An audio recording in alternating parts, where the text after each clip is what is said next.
Ya Aldi dan juga pemirsa, rasanya setiap hari kita selalu mendengar anak ini menjadi korban kekerasan seksual ya dan lain sebagainya, karena memang mereka golongan yang rentan menjadi Betul. korban, padahal mereka seharusnya dilindungi. Ini sangat miris sekali. Tapi ini ada yang perlu kita apresiasi nih dari Satreskrim, yaitu ada Rumah Perlindungan Anak dan Perempuan. Wah, ini kita sangat-sangat berharap ini bisa menjadi payung ya bagi anak-anak tersebut mendapatkan perlindungan dan juga masyarakat bisa melaporkan apabila melihat kejadian kekerasan terhadap anak yang baru saja kita dengarkan tadi juga ya. Lalu pemirsa, apa sih yang spesial di rumah ini? Untuk mengetahuinya saat ini kami sudah bergabung dengan Kapolda Sulawesi Barat, Irjen Pol Adang Ginanjar. Langsung saja kami sapa. Selamat pagi Pak Adang.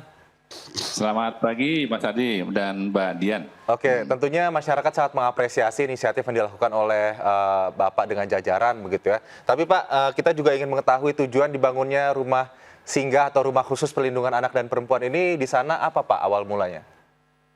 Terima kasih Mas Aldi. Memang maksud dan tujuan kami membangun terutama berkaitan dengan rumah perlindungan anak dan perempuan.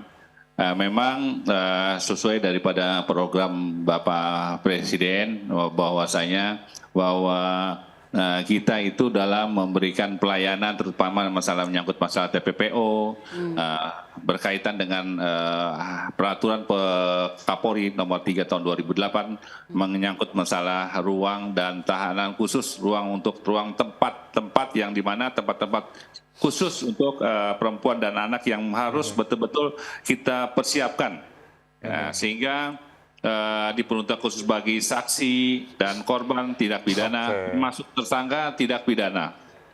Yang dari perempuan dan anak yang patut diperlakukan untuk membutuhkan pelatihan khusus dan perkaranya sedang ditangani kantor polisi. Selain itu nanti juga akan dijadikan posko ya yang disampaikan tadi, posko penanganan stunting di wilayah khususnya di Sulawesi Barat. Mas Aldi. Iya, Pak, ini kan kita tahu ya beberapa waktu lalu KPAI sempat mention bahwa sejumlah rumah perlindungan anak dan perempuan yang sudah dibangun ini beberapa belum sesuai dengan standar. Apakah ini pembangunannya sudah didiskusikan, dikoordinasikan dengan dinas sosial dan fasilitas apa aja Pak yang ada di dalamnya? Memang maraknya perempuan dan anak yang terlibat kasus tindak pidana baik sebagai saksi, korban ataupun tersangka. Hal ini mendasari dengan pemohon rumah perlindungan perempuan dan anak adalah rasa peduli polisi sebagai pelayan masyarakat guna menciptakan pelayanan yang prima dalam mewujudkan Polri yang presisi. Sehingga kita juga menyiapkan yang profesional di tenaga di sini adalah dengan psikiater, begitu juga dari lembaga-lembaga lapas yang sudah kita persiapkan sehingga pada waktu nanti kita melindungi anak dan perempuan kita sudah dipersiapkan ruangan-ruangan khusus untuk tempat-tempat yang betul-betul spesialis untuk perempuan dan anak. Oke, jadi ada praktisi psikiater, ada fasilitas-fasilitas juga yang bisa menunjang itu ya anak-anak agar tidak trauma baik itu saksi, korban ataupun pelaku.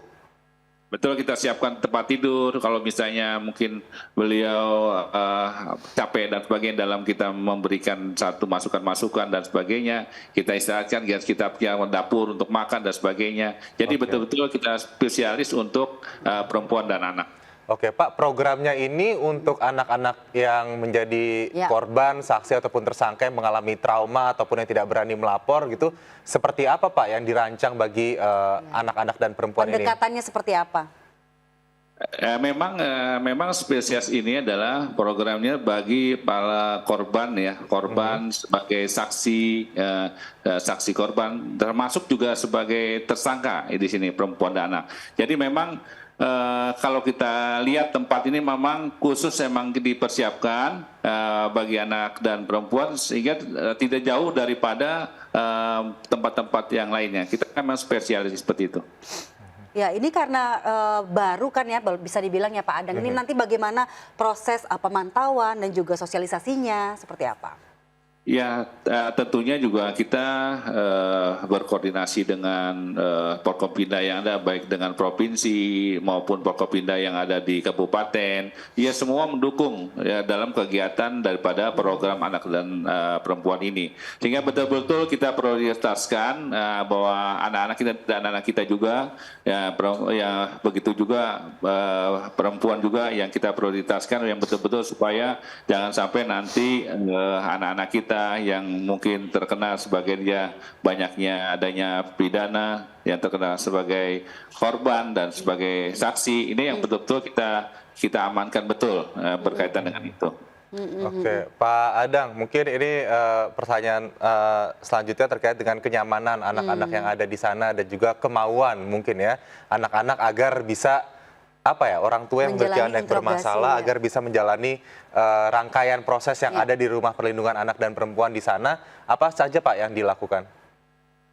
Ya, tentunya dalam proses dalam perlindungan perempuan dan anak di rumah ini, ya kita memang kita siapkan ruangan-ruangan yang betul-betul nyaman. Ya, kalau misalnya anak kita siapkan mungkin boneka di situ, tempat-tempat yang bikin mereka itu senang, happy, nyaman, sehingga anak-anak itu gembira, tidak walaupun anak ini mungkin terkena pukulan, KDRT dan sebagainya.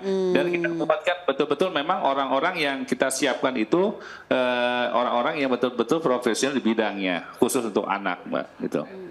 Ya kalau kita bicara soal anak ya Pak sebagai korban ini kan spektrumnya luas.